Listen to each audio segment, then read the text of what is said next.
आउज़ुबिल्लाहिमिनश्शैतानिर्रजीम बिस्मिल्लाहिर्रहमानिर्रहीम। अल्लाह के नाम से शुरू करता हूँ जो बड़ा मेहरबान नहायत रहम करने वाला है। हमारे सब्जेक्ट का नाम फाउंडेशन ऑफ साइंस एजुकेशन है और हम इसका जो यूनिट नंबर 9 है यानी कि आखिरी यूनिट है उसको पढ़ने जा रहे हैं जिसका नाम science education in global perspective है और ये बीएड का कोर्स है जिसका कोर्स कोड नंबर 8627 है। और मैं मोहम्मद ज़फ़र खान आपसे मुखातिब हूँ और हमारी यूनिवर्सिटी का नाम अल्लामा इकबाल ओपन यूनिवर्सिटी है। तो आइए स्टूडेंट शुरू करते हैं। सबसे पहले हम देखने लगे हैं इंट्रोडक्शन इसके चैप्टर का। वो क्या है? A global perspective is global both in content and authorship, यानी कि ग्लोबल यानी पूरी दुनिया के बारे में जो पर्सपेक्टिव है वो हम देखेंगे in its 7th chapter by the at assembling and secondary and knowledgeable science educators from many parts of the world seek to bring to form for current development in the science education and their implication. यानी कि ये जो global है ये एक किताब थी जिसके अंदर ग्लोबल पर्सपेक्टिव उसके चैप्टर नंबर 7 में था, जिसके अंदर जो है नॉलेजेबल साइंस और उसकी एजुकेटर्स के बारे में और उसकी अहमियत और उसकी करंट डेवलपमेंट के बारे में, साइंटिफिक एजुकेशन के बारे में इम्प्लीकेशन है उसके बारे में बयान किया गया। आगे बढ़ते हैं। This book is a suitable for use by decreasing researchers, teachers, undergraduate and postgraduate students in science education and policy makers at all levels of education, यानी हर तरह के लेवल ऑफ एजुकेशन में इसको जो है हमने देखा है, जिसमें जो है हम रिसर्चर्स को देख लें, टीचर्स को, इसके अंडर ग्रेजुएट है, पोस्ट ग्रेजुएट है और उनकी एजुकेशन को जो है पॉलिसीज़ मेकर्स जी किस तरह से बनाते हैं और ऑल डिपार्टमेंट कैसे एजुकेशन के वर्क करते हैं वो हम इसमें देखेंगे ग्लोबली।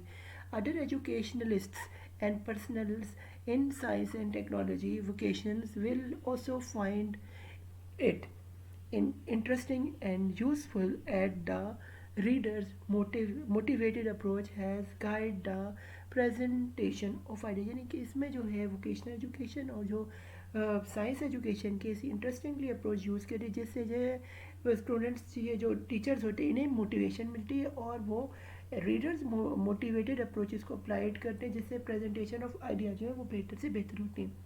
तो आज स्टूडेंट्स देखते हैं ऑब्जेक्टिव इसके चैप्टर के। वो सबसे पहले कि understand the concept of science education in development and development, यानी कि डेवलप्ड कंट्रीज और डेवलपमेंट कंट्रीज का हम कंसेप्ट देखेंगे साइंस एजुकेशन में क्या काम है। फिर है knowing about importance of science education in Pakistan, हम देखेंगे साइंस पाकिस्तान के कॉन्टेक्स्ट में कि साइंस एजुकेशन की इंपॉर्टेंस क्या है पाकिस्तान में। फिर नंबर 3 पे हम देखेंगे aware about future trend in science education, हम देखेंगे अवेयरनेस क्या है about future trend science education के बारे में। आगे स्टूडेंट्स बकायदा चलते हैं, आगाज़ करते हैं इस चैप्टर का।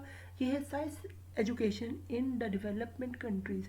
क्या डेवलपमेंट कंट्रीज में साइंस एजुकेशन है हम समझते हैं क्या है। In the past 2 decades a continuous has emerged the science should be a compulsory school subject, यानी कि साइंस जो पिछले 2 डिकेड्स यानी कि 20 साल से जो है साइंस को एक कंपल्सरी जो है सब्जेक्ट स्कूल्स में सब्जेक्ट इसकी अहमियत उजागर की गई है। फिर however whilst there is agreement that an education in science is important for all school students, there has been little debate about its nature and structure। यानी कि साइंस जो है हर बच्चे को पढ़ना चाहिए, क्या है उसकी नेचर और स्ट्रक्चर में फिर भी थोड़ा सा इख्तलाफ है, लेकिन फिर भी जो है इस बात पे सब जो है एग्री करते हैं कि साइंस एजुकेशन तो होनी ही होनी चाहिए बेसिक लेवल पे। फिर science education is developing countries, इधर क्या है जी the authorities herein offer the science education community's perspective on several issues that influence the teaching and learning of science in developing countries। यानी डेवलपिंग कंट्रीज़ में science education का बहुत अहम तरीन रेल है। इसका जो है इसकी सीरीज ऑफ इस पे काम है। फिर more over they identify emerging priorities for science education in developing world context, यानी डेवलपिंग वर्ल्ड कंटेक्स में इमर्जिंग साइंस का बहुत अहम तरीन रोल है और इसके अंदर जो है दिन ब दिन जो है वो इसके अंदर इसको प्रायोरिटी दी जा रही है। आगे स्टूडेंट्स चलते हैं जी, हम चलते हैं नॉलेज एंड साइंस एजुकेशन की तरफ। ये क्या है जी, first we must acknowledge that these exist inequities in our global community with respect to the social distribution of knowledge as well as with respect to individual access to knowledge. यानी एक आम आदमी का knowledge और एक पढ़े लिखे के नॉलेज के दरमियान ये फ़र्क डालते हैं और सोशल डिस्ट्रीब्यूशन देती है कि सब कम्युनिटी को ग्लोबली जो है वो नॉलेज के बारे में इजाफा हो, पढ़े लिखे हों. फिर inequitable social distribution of knowledge and access to knowledge is not merely a phenomena of non-Western culture.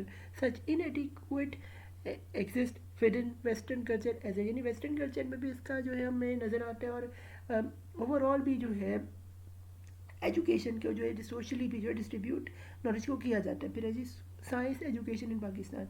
अब पाकिस्तान के हम स्टूडेंट्स कॉन्टेक्स्ट में देख रहे हैं कि साइंस एजुकेशन का क्या रोल है. वो है, इसे ध्यान से स्टूडेंट्स ये समझेगा, ये कि education plays a vital role in human capacity formation. Human capacity formation जो है इसका जो है यानी इंसानों जितने ज़्यादा पर कैपिटल यानी कितने ज़्यादा जो लोग हैं वो पढ़े लिखे पाकिस्तान में, इसको जो है इसका जो है बहुत ज़्यादा रोल पाकिस्तान की इकॉनमी पे होता है. उसको देखते हैं. It raises the productivity and effectiveness of individual and does produce skills manpower and that is capable of leading the economy towards the path of the suitable economic development. यानी वही जो मैंने आपको बात बताई, इकोनॉमिक डेवलपमेंट में जितना बंदा पढ़ेगा, जितना इंडिविजुअल पढ़ेगा, उतनी प्रोडक्टिविटी, उतनी मैन पावर, उतनी कैपेबिलिटी आपको नजर आएगी.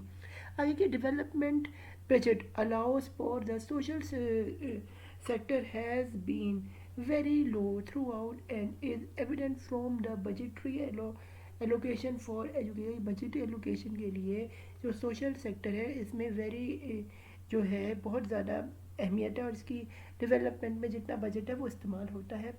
आगे स्टूडेंट्स चलते हैं जी. ये है जी further trend in science education.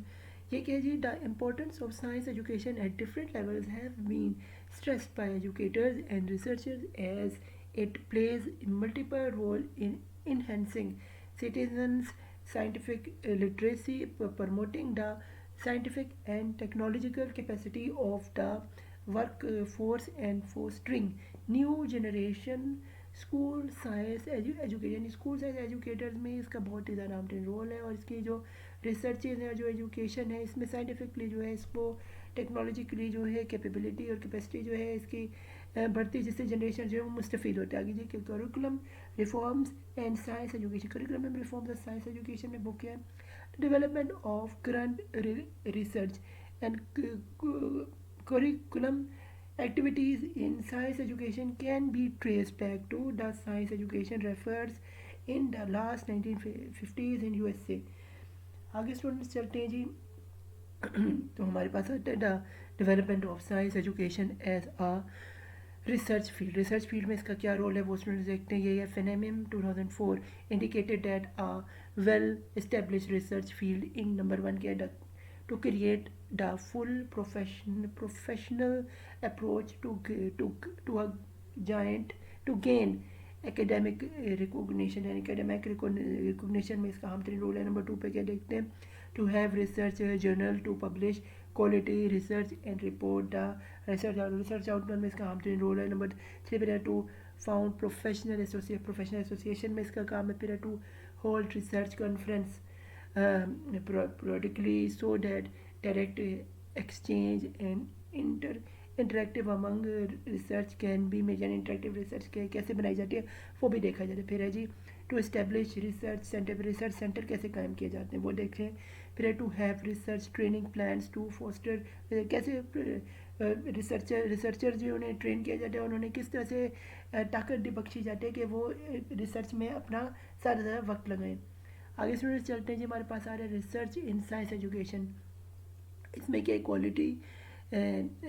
Quality criteria वर्ग suggest to influence to include 6 category. इसकी 6 कैटेगरीज है. वो क्या है, थ्योरी रेडीनेस, फिर है जी quality of the research question, फिर है method for qualitative and quantitative research, फिर है presentation and interpretation of results, implementation for practice, फिर है कॉम्पिटिशन इन केमिस्ट्री. यानी कंपटीशन केमिस्ट्री के अंदर ये सारी की सारी 6 चीज़ें जो है इनके ऊपर क्वालिटेटिव सेंटर पे काम किया जाता है. फिर है जी scientometric on research trend of science education. यानी उसमें क्या है, as seen from the above literature of analysis, the review of the science education research varies in purpose.